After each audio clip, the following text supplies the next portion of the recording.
Tudo bem, pessoal? Então vamos para a nossa segunda aula, na qual a gente vai falar da característica de um corpo. Tudo bem? Essa é uma coisa simples, mas é de fundamental importância, a gente vai perceber por quê em instantes, ok? Então vamos lá. A característica de um corpo K é uma das suas principais características. Então vamos para a definição. Vamos considerar um morfismo natural de anéis, né, de Z no nosso corpo K, é o morfismo iota, que manda o 1 no 1, o número inteiro 1 na unidade do K, tá bom?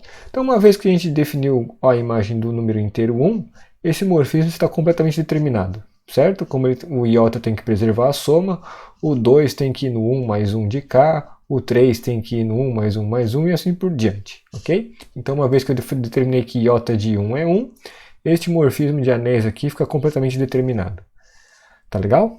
Então, o que a gente lembra de Z como um anel? O Z é um domínio de ideias principais, né? Então, todo domínio, todo ideal de Z, ele é gerado por um único elemento, ok?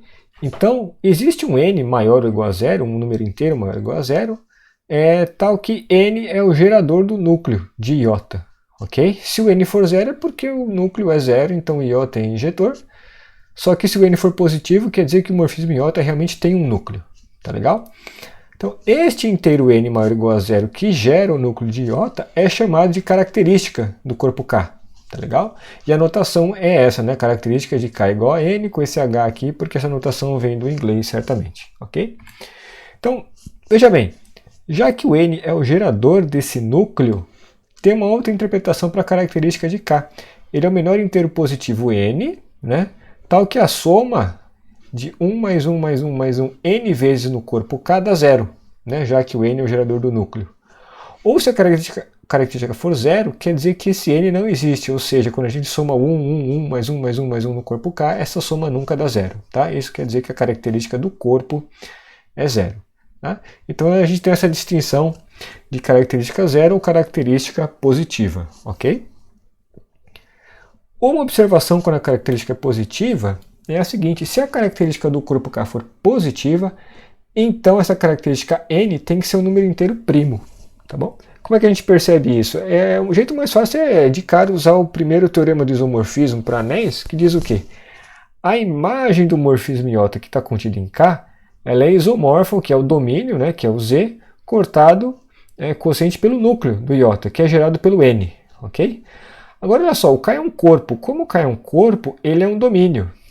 E como esse domínio contém a imagem do iota, que é isomorfa a Zn, esse quociente de Z por N também tem que ser um domínio. E a gente sabe lá da teoria de anéis, que vocês podem recordar, que esse quociente de Z pelos múltiplos de N só é um domínio quando N é primo. Ok? Então a gente tem essa distinção na teoria de corpos, que a característica de um corpo ou é zero ou é um número primo. Tá bom?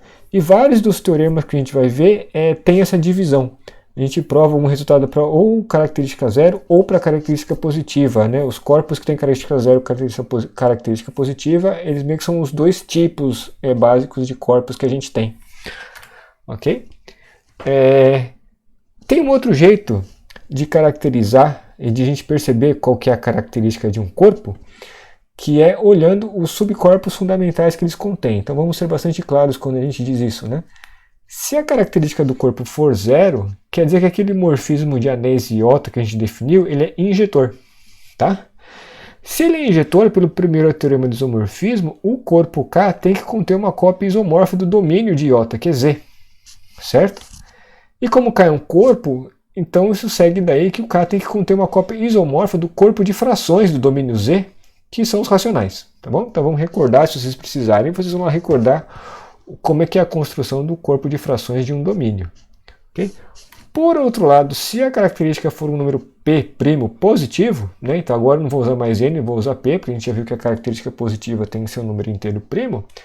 Então, de novo, pelo teorema do isomorfismo, para anéis, né? O K contém uma cópia isomorfa do Z quociente por P, desse corpo aqui, né? Dos corpos dos inteiros módulo P. Esse corpo ele aparece todas as horas que a gente está estudando e a gente vai chamar ele de FP, o corpo FP, tá bom? Então para a gente FP vai ser o corpo Z quociente pelo ideal gerado aqui pelo P, tudo bem? Então olha só, tem esse outro jeito de caracterizar um corpo, outro jeito de perceber qual é a característica positiva ou zero. Se a característica for zero, o corpo K contém uma cópia isomorfa dos racionais, e se a característica for positiva, ele contém uma cópia isomorfa dos inteiros módulo P. Tá bom?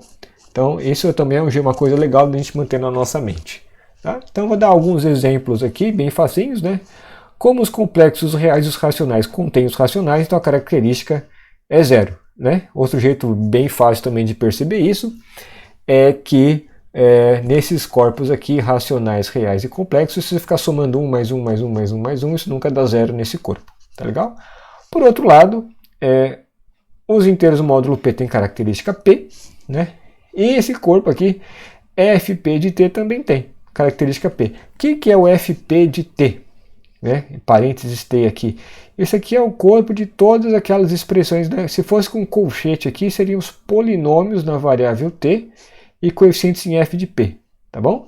Então, aqui quando eu boto os parênteses, é o corpo de frações do anel de polinômios com coeficientes em FP. Então, aqui eu teria todas as expressões racionais, tá? Então, divisões de polinômios na variável T e coeficientes em F de P, tá bom?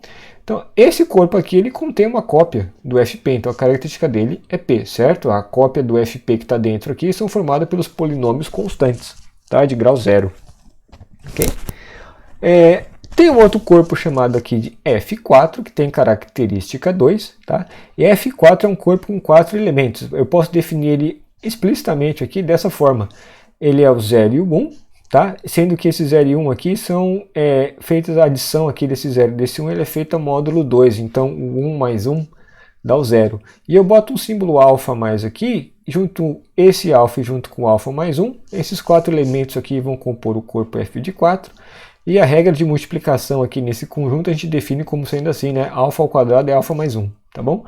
O 1 claramente vai ser a unidade da multiplicação e o 0 é o elemento multiplicou por 0 dá 0, tá legal? Então, fica um exercício fácil para vocês aí verem que com essa regrinha de multiplicação e soma aqui, esse F4 realmente é um corpo, tá? E o 0, 1, né, são uma cópia dos inteiros módulo 2 dentro do F4, então a característica do F4 é 2. Tá? Então, isso é a característica de um corpo, ou exemplos aí de zero e exemplos de números primos.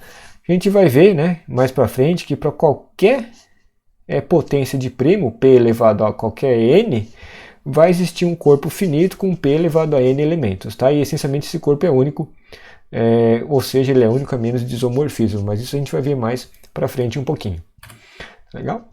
Última coisa que a gente pode mencionar aqui, simples também, sobre característica de um corpo, é que vale o sonho de todo estudante, né? Que é aquela conta errada. Então, olha só, mas que nesse caso está certo. Se a característica do corpo K for um primo, né? Um número primo, então for positivo, então você pode fazer esta conta aqui, A mais B elevado a P no corpo K é A elevado a P mais B elevado a P. Tá? Para todos A e B pertencentes a K. Eu não vou colocar a demonstração por escrito aqui, mas a demonstração é bastante simples. Como o corpo K aqui, né, a soma e a multiplicação claramente são comutativos, por definição, então na hora de você fazer o A mais B elevado a P, a gente pode usar o binômio de Newton. E no binômio de Newton vai aparecer P escolhe K, para K variando de 0 até P. Tá bom? Mas quando K está entre 1 e P menos 1, na hora que a gente expande aquele número binomial P escolhe K, vai aparecer um P fatorial em cima, né, no numerador da fração. Então vai ser o P vezes P menos 1 fatorial. E esse P que está no numerador, ele não vai cancelar com ninguém do denominador, porque o denominador vai ser um número menor do que P. E como P é primo, ninguém vai dividir o P. Tá? Então o P que aparece no numerador desses números binomiais todos não vai ser cancelado.